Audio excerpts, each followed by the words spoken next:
India was the 7th most affected country due to climate change-led extreme weather events in 2019.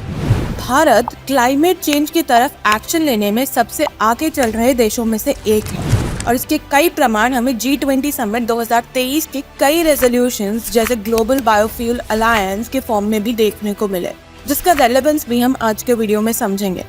और इसलिए carbon emissions को control करने के लिए भी इंडिया कंसिस्टेंटली प्रयास कर रहा है, ऑल्टरनेटिव सोर्सेज ऑफ फ्यूल्स लेकर आ रहा है मार्केट में। India has been pitching for alternative fuel options for that matter. पर इंडिया के लिए ये मार्केट एक्चुअली कितना बड़ा है?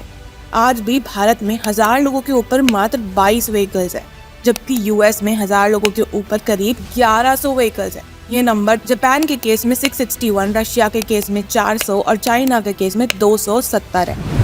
इसका सटीक मतलब ये निकलता है कि Bharat can actually lead the sustainable and clean energy oriented automobile sector globally. यानी ये सेक्टर भारत का one of the most potential sector for growth है इन नियर फ्यूचर। पर कैसे और इंडिया की क्यों, जानते हैं आज की वीडियो में। Let's begin. India sets the global benchmark for economic growth at its center, a massive, sustainable biofuel industry. MRN creates a new, unique model of growth, working towards a new eco-friendly world. Come and watch how sugar can be at the sweet corner of fueling India's future. सालों से हमारा automobile sector petrol पे highly dependent रहा है fuel के लिए, और हम क्रूड ऑयल के लिए बाकी कंट्रीज जैसे Iraq, US, Russia, Saudi Arabia और यूएई पे। अगर 2022 की बात करें तो इस पेट्रोल, डीजल और नेचुरल गैस इनसे डोमिनेटेड इंडस्ट्री में थोड़ा सा शिफ्ट आया, क्योंकि यहाँ एंट्री ली ईवीज ने। पेट्रोल की गाड़ियों का शेयर था 68%, डीजल का 19%, सीएनजी का 11% और बचा कुचा तकरीबन 2% इलेक्ट्रिकल व्हीकल्स का। But let's look into the bigger picture. पहले सम अप करते हैं कि हमें ऑल्टरनेट सोर्सेज ऑफ एनर्जी की जरूरत आखिर है क्यों। Climate change is the major reason undoubtedly, लेकिन उसके अलावा भी कई रीजंस हैं। आत्मनिर्भर भारत के पुश के तहत भारत इंक्रीजिंगली सेल्फ रिलायंस की ओर बढ़ रहा है और ऐसी स्ट्रेटजीज अपना रहा है जिससे ग्लोबल क्राइसिस के चलते हमारी इकोनॉमी को कम से कम झटके लगे, अनलाइक जैसे अब तक होता आया है। इंडियन इकोनॉमी को और रेजिलिएंट बनाने के लिए, अपने लोगों पर क्राइसिस के इम्पैक्ट को कम से कम करने के लिए और इंडिया में फॉरेन कैपिटल को बढ़ाने के लिए through encouraging investments in India और 2027 तक दुनिया की तीसरी सबसे बड़ी इकोनॉमी बनने के लिए भारत में सस्टेनेबल और क्लीन फ्यूल्स की सख्त आवश्यकता है। Minister of road transport and highways Nitin Gadkari ने अपने एक स्टेटमेंट में कहा था कि एक दिन ऐसा आएगा जब भारत में पेट्रोल की इंपोर्ट्स बंद हो जाएंगे और भारतीय किसानों द्वारा प्रिपेयर किए गए इथेनॉल से इस देश के वाहन चलेंगे। अगर ऐसा हो पाया तो भारत के किसान मिलियनेयर्स बन जाएंगे और पेट्रोल के भाव 15 रुपीस प्रति लीटर तक गिर सकते हैं। फन फैक्ट, 1947 में 1 लीटर पेट्रोल इंडिया में मात्र 25 पैसे में मिलता था। नहीं, मैं मजाक नहीं कर रही। कमिंग बैक, टोयोटा ने 29 अगस्त 2023 को इलेक्ट्रिक फ्लेक्स फ्यूल व्हीकल को इंट्रोड्यूस किया। ये एक ऐसी कार है जो फ्यूल के रेशियो के अकॉर्डिंग और टाइप ऑफ फ्यूल के अकॉर्डिंग अपनी वर्किंग को एडजस्ट कर सकती है। पर ये एक्चुअली कितनी रेलेवेंट है इंडिया के ऑटोमोबाइल इकोसिस्टम में? इस सवाल का आंसर करने के लिए इथेनॉल ब्लेंडिंग के कॉन्सेप्ट को समझना होगा। इस प्रोसेस में पेट्रोल के साथ एक फिक्स्ड प्रोपोर्शन में इथेनॉल को ऐड किया जाता है, जिससे एमिशंस भी कम होते हैं और कंजम्पशन ऑफ पेट्रोल भी। कंट्रीज धीरे धीरे इथेनॉल ब्लेंडिंग के थ्रू इथेनॉल का प्रोपोर्शन मैक्सिमाइज करने की कोशिश कर रही है। फ्लेक्स फ्यूल्ड व्हीकल्स की बात करें तो ये vehicles pure gasoline, pure ethanol या even mix of these two सबसे चलेंगे।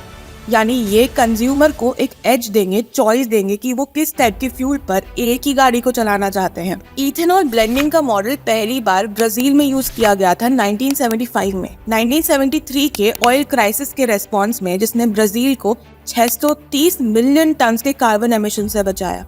To put it into perspective, इतना एमिशन बचाने के लिए या तो 137 मिलियन कार्स को सड़कों से हटाना होगा या 4 बिलियन नए पेड़ उगाने होंगे। भारत 2025 तक 20% ब्लेंडिंग को टारगेट कर रहा है, जिसे आगे जाके और बढ़ाया जाएगा।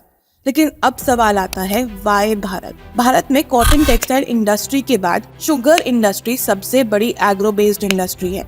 ये इंडस्ट्री 5 लाख लोगों को एम्प्लॉयमेंट देती है और 4.5 crore farmers sugarcane cultivation में पूरी कंट्री में एंगेज्ड हैं। As a matter of fact पिछले 5 कंटिन्यूस सालों से इंडिया अपनी डोमेस्टिक डिमांड से सरप्लस में शुगर प्रोड्यूस कर रहा है। 2021-22 में India surpassed Brazil to become the largest sugar producer of the world. यहाँ से इंडिया की कैपेसिटी और चमकता हुआ भविष्य तो दिख रहा है, पर थोड़े ग्लिचेस। 2018 तक देखा जाए तो सिर्फ शुगर मोलेसेस की एक कैटेगरी को इथेनॉल प्रोडक्शन के लिए यूज करना अलाउड था, जबकि इथेनॉल हर शुगर कंटेनिंग एलिमेंट जैसे corn, rice, rotten potato, wheat से भी प्रोड्यूस की जा सकती है।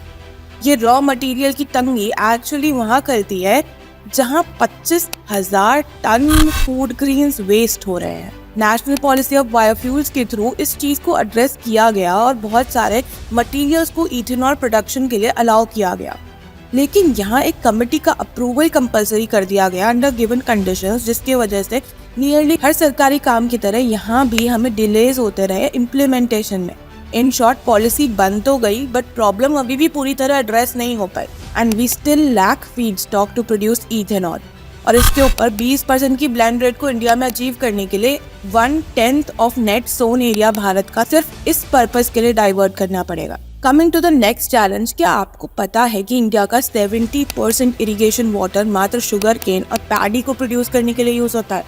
Ethanol producing crops are actually the most water requiring crops. Bharat में वाटर क्राइसिस के चलते ये एक बड़ी समस्या है।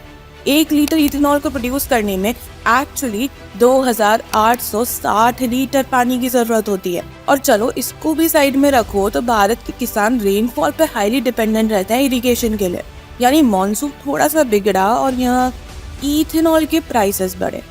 Back to square one, price fluctuation को तो हम रोक ही नहीं पाए जो पेट्रोल के केस में था।